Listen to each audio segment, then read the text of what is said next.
these certainly aren't your typical knights in shining armor. Completely useless. Welcome to WatchMojo.com, and today we'll be counting down our picks for the top 10 worst heroes in video games. It doesn't matter what you think.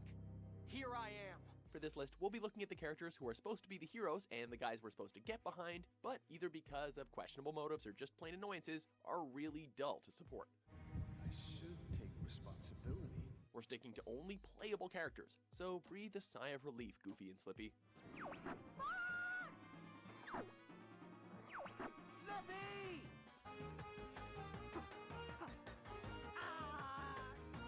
don't even have a past to lose, but I've still decided that I'm me.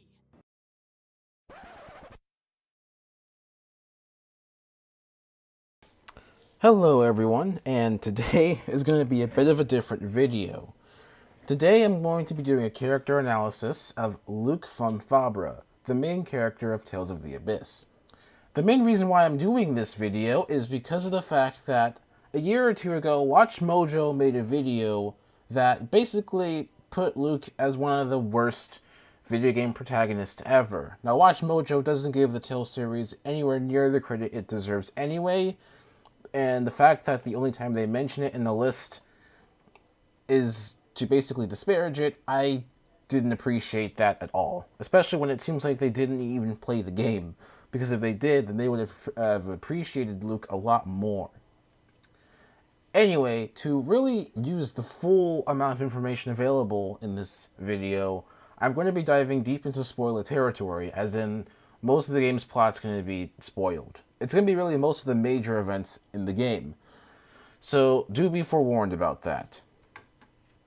Another thing worth noting is that this video is also inspired by the YouTuber Mangs as well as the YouTuber Gas Station. These two do character spotlights and character analysis videos and characters from the Fire Emblem series.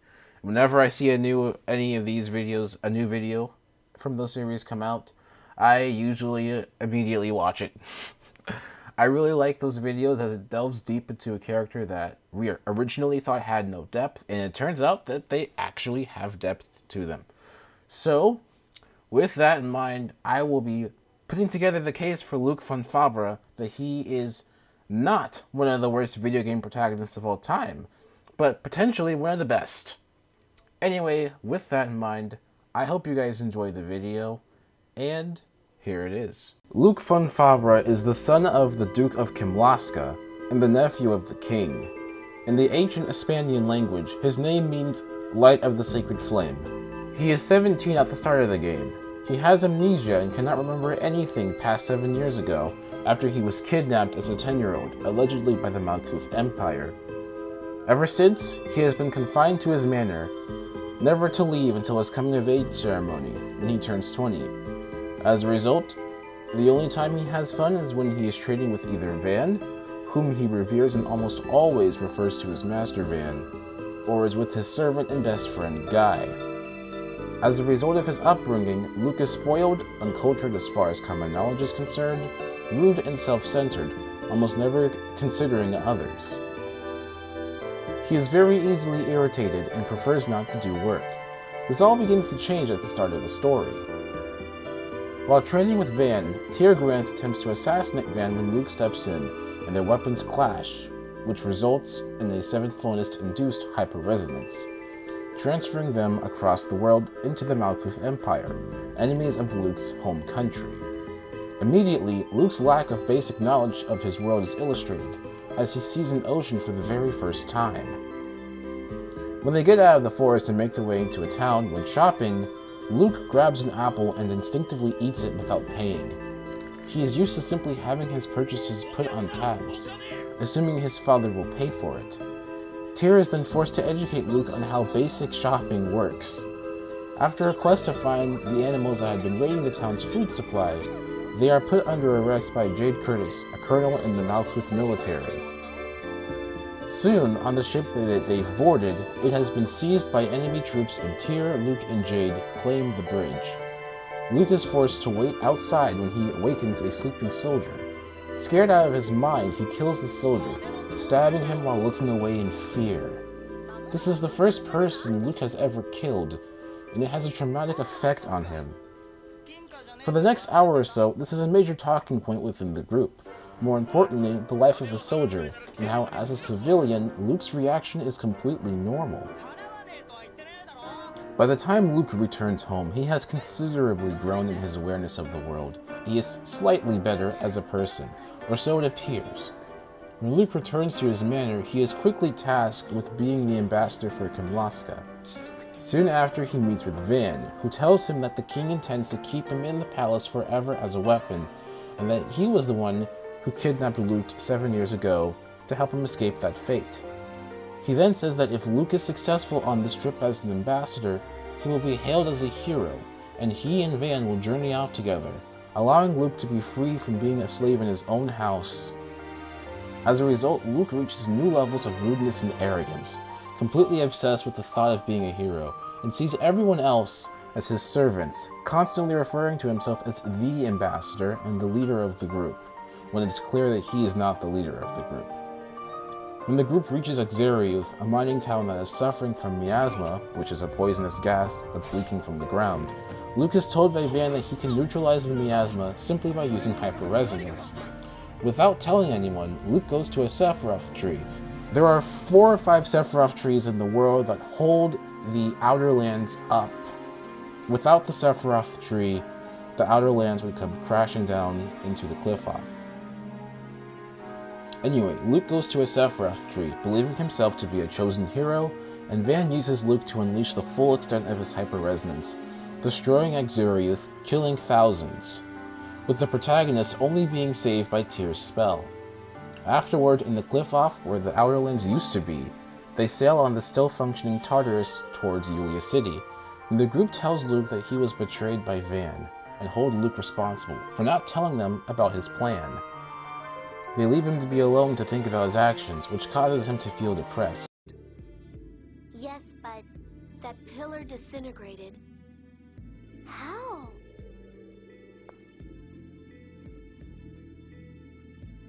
I don't know anything about it. I was just trying to neutralize the miasma. He told me that if I caused a hyperresonance there, the miasma would disappear. My brother deceived you, and you destroyed the pillar that supported Akzeriuth. No, that can't be. Van ordered you to stand next to the passage ring. Those passage rings are what produce the pillars. Tyr is probably right. I was careless. I never dreamed that Van would make Luke do such a thing. I wish Luke had at least discussed it with us beforehand. Neutralizing the miasma could have waited until the residents were evacuated. Of course, there is little point in saying that now. Yes. Akzeriuth is gone. Thousands of lives lost in an instant. Are you saying it's my fault?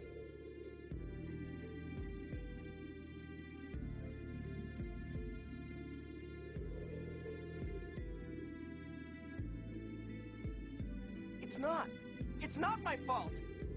Master Van said, Master Van told me to do it. I had no idea this would happen. No one told me. It's not my fault. It's not my fault! Colonel? I'm returning to the bridge. If I stay here, I'll just be irritated by some ridiculous ranting. What's your problem? I tried to save Akzeriuth. Ever since you lost your memory, you're like a completely different person. You all couldn't do anything to stop it either. Don't just blame me. You're right. I'm powerless. But still. Ion, don't even bother talking to him. He's not worth it. It's Master Van's fault, not mine, right, guy? Luke, don't make me think even less of you. I was stupid for starting to think you had some good in you. Why? Why are you all blaming me? Master, cheer up. Shut up! What do you know? A lot of my people died because of me. So, I can understand what you're feeling, Master. Don't compare me to you! Don't compare me to...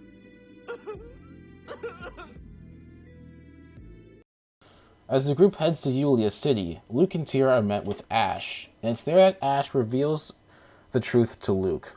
Luke isn't Ash's long-lost brother or anything like that. Luke is rather a clone, or as the game refers to them as, a replica of Ash.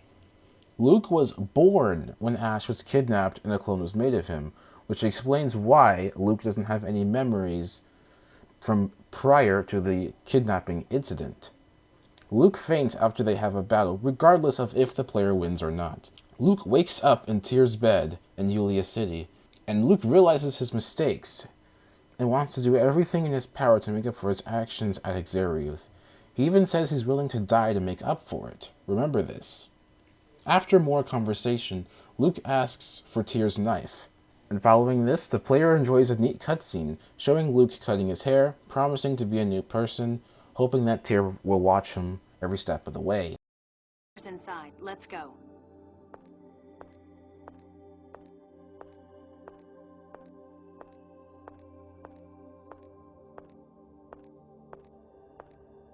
How long are you going to stand there? Everyone's gone to the mayor's house. All they'll do is keep accusing me of stuff. I don't want to go. You're even more pathetic than I thought, reject. You! What are you doing here? Where's Master Van? Ha! You still call him Master even after he's betrayed you? Betrayed me? Then Master Van really did want me to destroy Akzeriuth? Damn it! If I'd realized what Van was planning sooner, this never would have happened! And you! Why didn't you think before using your hyper-resonance? So you're saying it's my fault too? Of course it's your fault. Don't even try to deny it. It's not my fault! It's not my fault! It's not! Are all replica brains this defective? Replica? Master Van used the word replica too. You still haven't figured it out? Is this someone's idea of a joke? What? What the hell are you talking about? I'll tell you, Luke. Ash, stop! Why do you think you and I have the same face? How should I know? I'm a noble who was born in Batical. 7 years ago, I was kidnapped by a villain named Van. You can't mean... That's right. You're a second-rate copy of me. A mere replica. You're lying. It's not true. It's not true! You wanna fight, replica? Stop lying! I told you, Ash and I are connected. I saw it through him. I really am his replica. Luke. Up till now, all I ever paid attention to was myself. And I'm not even sure I saw myself clearly. Yeah. I want to change. I have to change. If you really mean that, then perhaps you can. But even if you change, that won't bring back Akzeriuth. And it won't erase the fact that thousands died. With the weight of all that on your shoulders, how do you plan to change? I don't know. That's all I know how to say. I'm pathetic. If I could make up for Akzeriuth by apologizing, I'd apologize as much as it took. If my dying could bring back Akzeriuth, then I'd be scared. But I'd die. But that's not how things are. Even if I tried to make up for it, I'd never be able to. So I'm gonna start with what I can do. I don't know what that is yet, but I'm serious. I want to change. I still don't think you really understand. Not while you can talk about dying so easily. I won't ask you to trust me right away. Tyr, you carry knives on you, right? Yes? Why? Let me borrow one for a minute.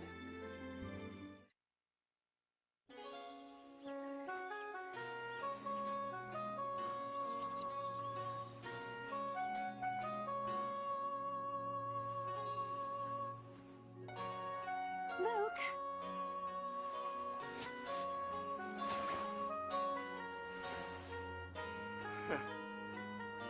With this, I say goodbye to who I have been.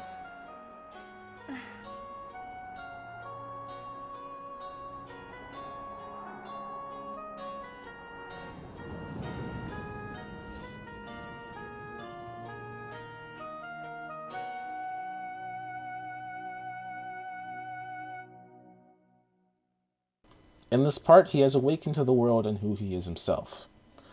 In the next part, he tries to redeem himself for all the harm he has caused. Tyr had stayed with Luke, while the rest of the group went with Ash to investigate a cave related to Fabre, or the creation of replicas. Luke finds out what is happening in the Outer Lands through Ash, as they can communicate with each other, and so Tyr and Luke head to the Outer Lands, eventually meeting up with each member of the group, with varying results in terms of how much they trust Luke. In this third of the game, the main focus is on saving the residents of the world by lowering the Outer Lands into the cliff-off, where they used to be many years ago. There are many events in this part of the game where Luke feels bad and beats himself up for mistakes he made in the past, as well as assuming blame more often than he should. However, he continues to help as much as he can to lower the Outer Lands, and eventually they are able to achieve that goal. This part of the game is mostly straightforward, and the emphasis is put on Luke, who, with a huge guilt on his shoulders, tries to do everything he can to rectify his mistake that cost the lives of thousands. This part of the game also focuses on the major countries of the world forming an alliance to combat the miasma and sinking Outer Lands that threaten the well-being of the world, and Luke's role in the course of these countries' new negotiations. In this part, we see how Luke tried to redeem himself, as he plays a major role in saving the world. In the next part, he challenges his very own existence and his will to live, and out of it, he is born as a new person.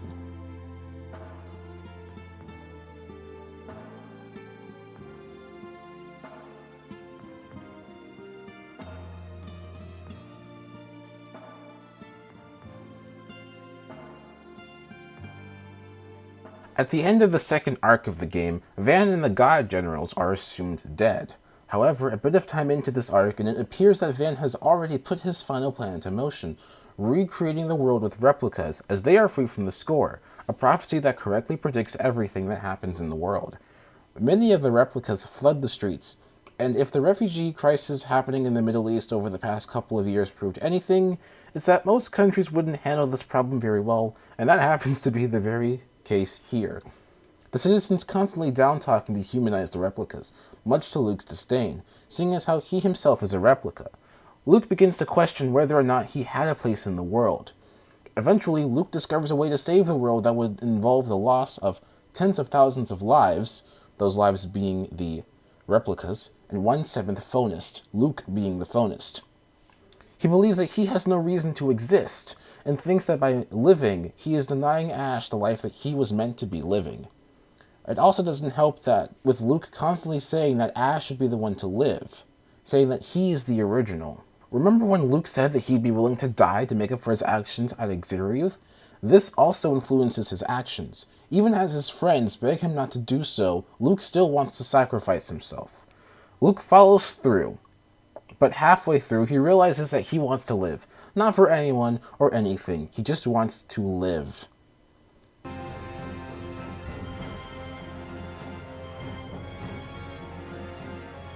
What happened to her? She's one of us, chased out of a city and treated like a slave before coming to this tower. Why have you come? Are you the one who will walk the path of death with us? You intend to give up your lives to erase the miasma? We realized that there was no other way. No. We decided it is what we must do. You're being persecuted by the originals, just like he is. Yet you'll still disappear for them? This is not for the originals. It is so our many brethren who have not yet made it here can find a place to live. A new nation will arise from our corpses. Do you not desire our deaths as well? I told you I'd do it! Why are you here? Ash, I told you, Replicas! I am the one who will die with you! Come!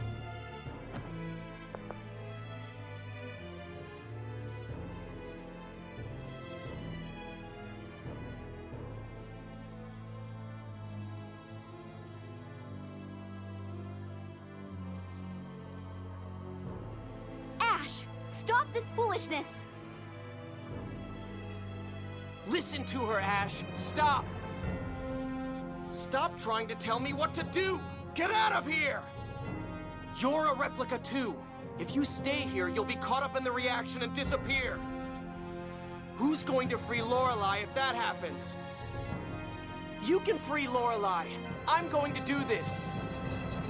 Do you want to die that badly? No, I'm the same as you. I don't want to die.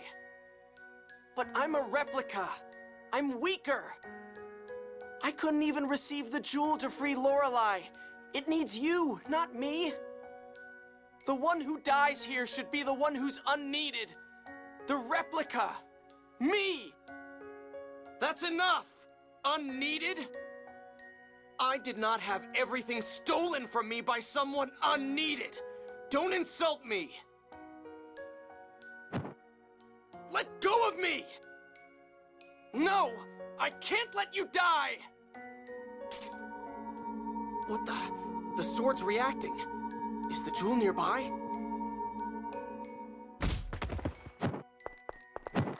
Let go! I agree with Luke. If we must choose one, it should be the original.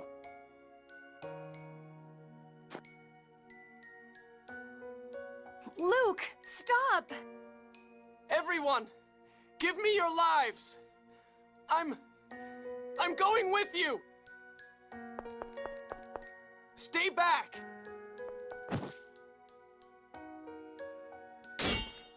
Guy, thanks.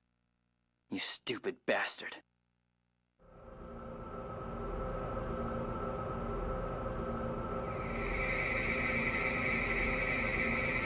I don't want to die, I don't want to die, I don't want to die! I want to stay here. Not for anybody else. I want to live! But... it's not working.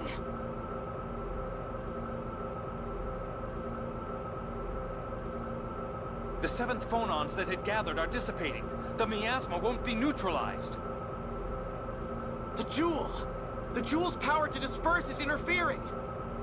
Damn it! That idiot just didn't realize he had it! Could he possibly be any more of a nuisance?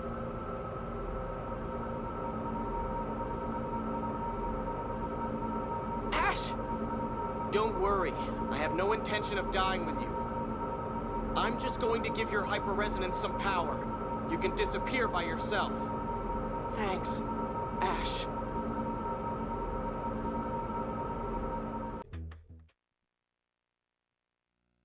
I'll be blunt. You should check into this hospital immediately. Why? The phonons binding your cells together are separating and declining dramatically. It's highly likely that very soon, your cells will disintegrate, and you will die. Can you cure it if I check in here? No. We can only postpone the day you vanish. So I'm going to die.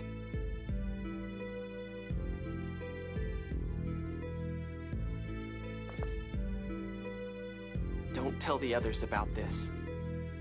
But... it's okay. I don't want them worrying about me. very well. Luke isn't able to complete the process on his own, and Ash helps him finish the job, and both are spared. However, Jade informs Luke that he should get a physical exam. When he does, he finds out that the phonons in his body are separating at a fast pace. Phonons, at least in this case, as far as biology is concerned, are basically like cells in our universe. Basically, Luke has an extreme form of cancer, and he won't live for long. This news comes as he's just finding the meaning in his own life, and the motivation to live, only to be told that he has mere months to live. Despite this, Luke and his friends continue onward to fulfill his duty. On the final night, Luke and Tyr have a moment together, Luke was prepared to confess his feelings for Tyr, but he decides not to, knowing his fate. During the endgame, Luke and Ash are trapped in a room, and only one can leave. Luke and Ash fight one last time in a bout that will determine who will go on to face Van. Luke wins this match and goes on to defeat Van. Luke states that he simply wanted to feel needed by someone. Van sees and recognizes Luke's strength, and asks him to join him. Luke refuses, citing that now he only wants to live, not for anyone else. He just wants to live. After the fight, Luke sacrifices himself to free Lorelei, the aggregation or embodiment of the seventh phonon. 3 years later, the group is sitting on a field, on what would have been Luke's coming-of-age ceremony, as Luke is assumed dead. When they're about to leave, a figure that looks like Luke comes from the horizon. The reason why I made this video today was because I wanted to show people that Luke is a good character, a genuinely good character. Now, some people will believe that he's not a good character, and to those who say, okay, if that's what you believe, but I hope that at the very least I've proven that Luke is not a bad character. Because a lot of reviews and a lot of people that simply didn't put time into the game think that Luke is overall a bad character, and they haven't even had the chance to experience Luke. And that doesn't mean that the entire game is bad or anything like that. Luke is a very humanized character. He makes a grave mistake early on in the game, and the guilt lives with him for the entirety of the rest of the game. His development is not a straightforward path. It's a curve that goes up and down. In the middle of the game, he puts his best foot forward to try to redeem himself and work hard to help as many people as possible. And in the last third of the game, Luke suffers many just mental setbacks and is forced to come back from them time and time again. And eventually he's able to overcome all of these trials to become one of the most well-developed characters in an RPG that I've ever played. I hope that you guys managed to see some of the good in Luke von Fabre, the main character of Tales of the Abyss. Thank you guys for watching this video, and have a good day.